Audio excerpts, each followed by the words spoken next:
Tahun 8 Hijriyah adalah tahun yang sangat bersejarah dalam perjalanan dakwah Rasulullah. Tahun ini dipenuhi peristiwa besar yang bukan hanya mengubah arah sejarah Islam, tetapi juga menjadi tonggak kemenangan setelah bertahun-tahun mengalami tekanan, pengkhianatan, dan peperangan. Setiap peristiwanya mengandung ibrah yang tak lekang oleh waktu. Di awal tahun ini, kaum muslimin menghadapi ujian besar melalui Perang Mu'tah Rasulullah, mengirimkan pasukan untuk menuntut balas atas terbunuhnya utusan Islam oleh sekutu Romawi.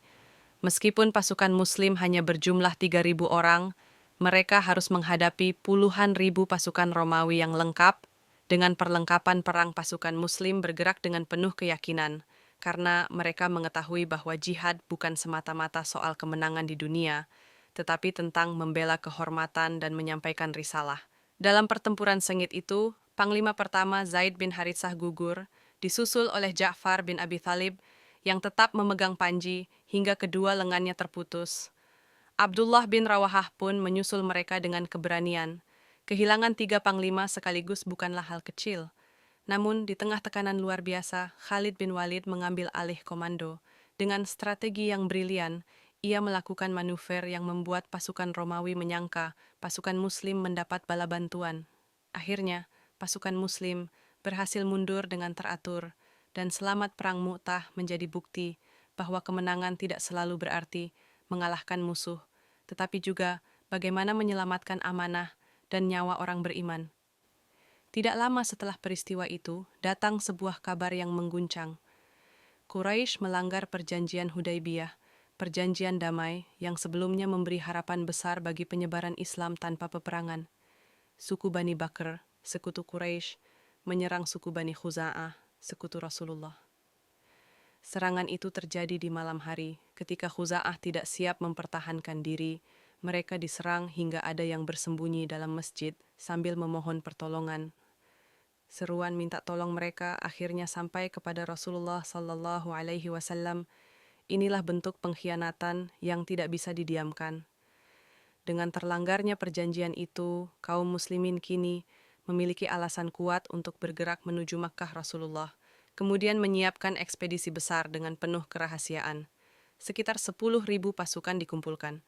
Perjalanan menuju Makkah dilakukan dengan sangat tenang, penuh kedisiplinan, tanpa membuka ruang bagi konflik yang tidak perlu. Tujuan Rasulullah bukanlah pembalasan, tetapi mengembalikan kehormatan dan menjadikan Makkah sebagai pusat tauhid sebagaimana diajarkan Nabi Ibrahim. Ketika pasukan Muslim memasuki Makkah pada malam hari, mereka menyalakan api unggun yang jumlahnya sangat banyak, membuat Quraisy ketakutan. Mereka menyadari bahwa kekuatan besar sedang datang dan hampir tidak ada harapan untuk melawan. Namun, meskipun berada pada puncak kekuatan, Rasulullah tetap mengedepankan kelembutan. Beliau mengumumkan bahwa siapapun yang masuk rumah Abu Sufyan berada di Masjidil Haram atau tetap di rumahnya, maka ia aman. Rasulullah ingin memastikan bahwa penaklukan ini tidak menimbulkan pertumpahan darah. Keesokan harinya, Rasulullah memasuki kota Makkah dengan kepala menunduk, sebagai bentuk kerendahan hati.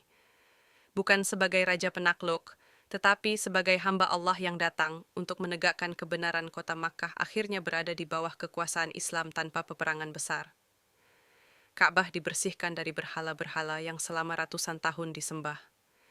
Dengan tongkat di tangannya, Rasulullah membaca firman Allah, kebenaran telah datang dan kebatilan telah lenyap.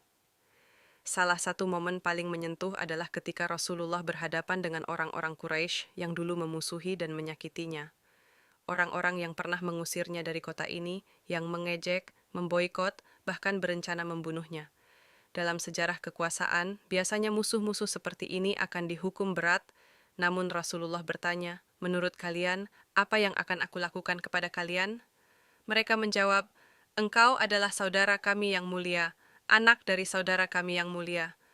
Maka Rasulullah berkata, pergilah kalian, kalian bebas. Kata-kata yang begitu sederhana, tetapi syarat makna. Pengampunan Rasulullah menggugah hati banyak orang Quraisy. Mereka menyadari bahwa Islam bukan sekadar kekuatan, melainkan agama yang membawa rahmat. Tidak lama setelah itu, banyak di antara mereka menerima Islam dengan tulus. Tahun 8 Hijriah mengajarkan kepada kita bahwa kekuatan sejati bukan hanya terletak pada kemenangan militer, tetapi juga pada kelapangan hati, kesetiaan pada janji, dan keberanian dalam menegakkan keadilan perang Mu'tah, mengajarkan keteguhan dan kepemimpinan. Pengkhianatan Hudaybiyah mengingatkan kita tentang pentingnya menepati kesepakatan. Dan Fathu Makkah menunjukkan bahwa akhlak mulia dapat menaklukkan hati yang paling keras sekalipun. Inilah kisah besar tahun 8 Hijriah tahun